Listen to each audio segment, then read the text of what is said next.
ಕಷ್ಟಗಳನ್ನ ಗೆದ್ದು ಬಂದಿದ್ದೀರಾ ಅಂತ ಹೇಳ್ತಾ ಇದ್ದಾರೆ ಪುನರ್ಜನ್ಮ ಅಭಿಮಾನಿಗಳೆಲ್ಲರೂ ಕೂಡ ತಾಯ್ನಾಡಿಗೆ ಮೃತ್ಯುಂಜಯ ವಾಪಸ್ ಬಂದಿದ್ದಾರೆ ಅಂತ ಹೇಳ್ತಾರೆ.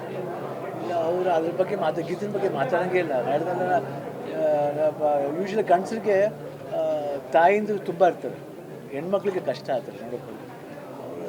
ಗೀತ ಹೆಂಡ್ತಿನೂ ಆಗ್ತದೆ, ತಾಯಿನೂ ಆಗ್ತದೆ, ತಂಗಿನೂ ಆಗ್ತದೆ, ಎಲ್ಲ ಸಂಬಂಧಗಳು ಮಿಕ್ಸ್ ಮಾಡ್ಕೊಂಬರ್ತದೆ. ಈ ಸತಿ ನಿವೇದಿತ ಒಂದು ಹಾಡಾಗಿದ್ದಾರೆ ಅಷ್ಟೇ. ಅದು ಬಿಟ್ಟರೆ ಅವಳು ಇನ್ನೂ ತಾಯಿಗಿಂತ ಹೆಚ್ಚಿನ ರೀತಿಯಲ್ಲಿ ಅವ್ನು ನೋಡ್ಕೊಂಡು. ಆಮೇಲೆ ಭೀಮಣ್ಣ ಇವ್ರು ಬಂದಿದ್ರು, ಮಧು ಬಂದಿದ್ರು, ಎಲ್ಲರೂ ಆಲ್ಮೋಸ್ಟ್ ಪ್ರಶಾಂತ್ ಬಂದಿದ್ರು. ಆಮೇಲೆ ಅನು ಅಂತ ನಿವೇದಿತ ಫ್ರೆಂಡು, ಅವರು ಆ ಮಗು ನಮ್ಮ ಜೊತೆಲೇ ನಾವು ಹೋಗೋ ದಿವಸನೂ ನಾವು ಡ್ಯಾಲಸ್ಲಿ ವರ್ಕ್ ಮಾಡ್ತಿದ್ದು. 1 ತಿಂಗಳು ಕಂಪ್ಲೀಟ್ ಆಗ್ಬೋದು. ಆಮೇಲೆ ಅಲ್ಲಿದ್ದು ಕನ್ನಡಿಗರಿರ್ಬೋದು, ಪ್ರತಿಯೊಬ್ಬರೂ ತೋರಿಸಿದ ಪ್ರೀತಿ ಇರ್ಬೋದು.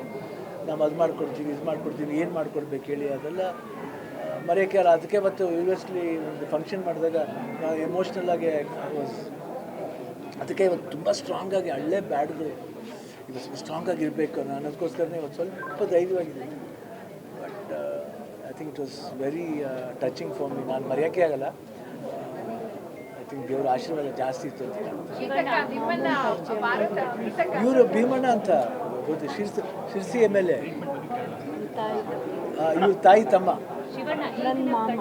ಅದ ಹೇಳಂಕ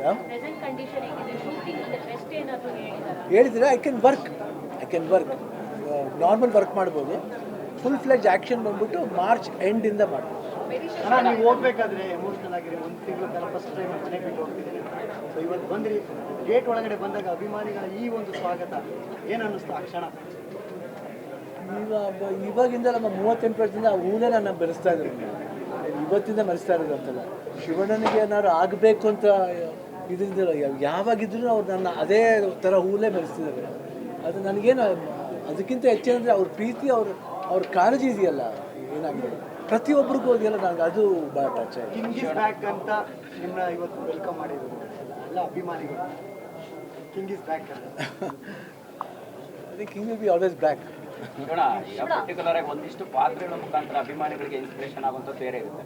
ಇಂಥದ್ದೊಂದು ಸಂದರ್ಭನೂ ಕೂಡ ಗೆದ್ದು ಈಗ ನೀವು ಇನ್ಸ್ಪಿರೇಷನ್ ಆಗ್ತಾ ಇದ್ದಾರೆ. ಯಾಕಂದ್ರೆ ಸಹಜವಾಗಿ ಇಂಥದ್ದೊಂದು ಸಂದರ್ಭ ಬಂದಾಗ ಫೇಸ್ ಮಾಡೋದು ತುಂಬ ಡಿಫಿಕಲ್ಟ್ ಆಗಿರುತ್ತೆ, ಸಹಜವಾಗಿ ಕುಗ್ಗಿ ಹೋಗ್ತಾರೆ.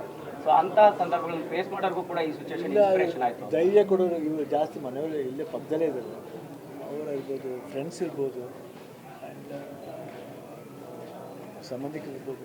ಎಸ್ಪೆಷಲಿ ನಮ್ಮ ಫ್ರೆಂಡ್ಸ್ ಸರ್ಕಲ್ ತುಂಬ ಜನ ಇದ್ದಾರೆ. ಆ ಥರ ವರುಣ್ ಇರ್ಬೋದು, ಇಲ್ಲ ನಮ್ಮ DKD ಒಂದು ಬ್ಲಾಕ್ ಇದೆ, ಅನುಶ್ರೀ, ರಕ್ಷಿತಾ, ಚಿನಿಪ್ರಕಾಶ್ ಅವರು, ವಿಜಯ ರಾಘವೇಂದ್ರ ಅವರೆಲ್ಲ ಶೂಟ್ ನಡೀತಿರ್ಬೇಕಾದ್ರೆ. ಆಮೇಲೆ ಅರ್ಜುನ್ ಜನ್ಯ, ರಮೇಶ್ ರೆಡ್ಡಿ ಅವರು, ಶ್ರೀಕಾಂತ್ ಇರ್ಬೋದು, ಎಲ್ಲರೂ ದೇವ್ರಿನ್, ನಾಗಿ, ಪುನೀತ್, ತುಂಬ ಜನ ದೇ ಆರ್ ಆಲ್ವೇಸ್ ಬಿಹೈಂಡ್. ಧೈರ್ಯ ಇದೆ. ಆಮೇಲೆ ಏನಾಗುತ್ತೆ ನನಗೆ ಅದ್ರ ಬಗ್ಗೆ ಕೇರ್ ಇಲ್ಲ. ಓಕೆ ನೋಡೋಣ ಅಷ್ಟೇ ಇದ್ದಿದ್ದೆ ಹೊರತು ಏನಾಗ್ಬೋದು, ಹೆಂಗೆ ಆಗ್ಬೋದು ಅಂತ. ಬಟ್ ಡಾಕ್ಟ್ರ್ ಮನೋರು ಅದೇ ಹೇಳ್ತಿದ್ರು, ನಿಮ್ಮ ಧೈರ್ಯ ಮೆಚ್ಚಬೇಕಾದ್ದು. ಹೆಂಗೆ ಓಪನ್ ಆಗಿ ಹೇಳಿದ್ದೀರಾ, ಇವತ್ತು ಒಂದು ಇನ್ಸ್ಪಿರೇಷನ್ ಆಗಿದೆ. ಅವ್ರು ಬಂದು ಏನೇನಿಲ್ಲ ಆಗಿ ಎಲ್ಲ ಆಯಿತು. ಒಂದು 3-4 ಡೇಸ್ ರಿಪೋರ್ಟ್ ಬಂತು, ಪ್ಯಾಥಾಲಜಿ ರಿಪೋರ್ಟ್ ಬಂದು ಕ್ಯಾನ್ಸರ್ ಫ್ರೀ ಅಂತ ಬಂತು. ಸೊ ಅದೇ ಹೈಯೆಸ್ಟ್. ಅದಕ್ಕಿಂತ ಇನ್ನು ಹೆಚ್ಚು ಇನ್ನೇನು ಬೇಕು ಹೇಳಿ.